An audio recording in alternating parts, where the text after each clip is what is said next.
kiling. Kasama ng tribong Kagyaan.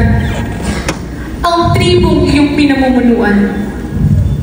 Ngunit, dito ako natutong makisalamuha. Hindi lamang sa mga tao, pati na rin sa mga banwaan. Dito ko nakilala ang aking sarili. Ang iyong kalaman ay hindi sapat, Uyang. Alam ko bilang iyong ama. Paano na kung wala na kaming dalawa ng iyong ina?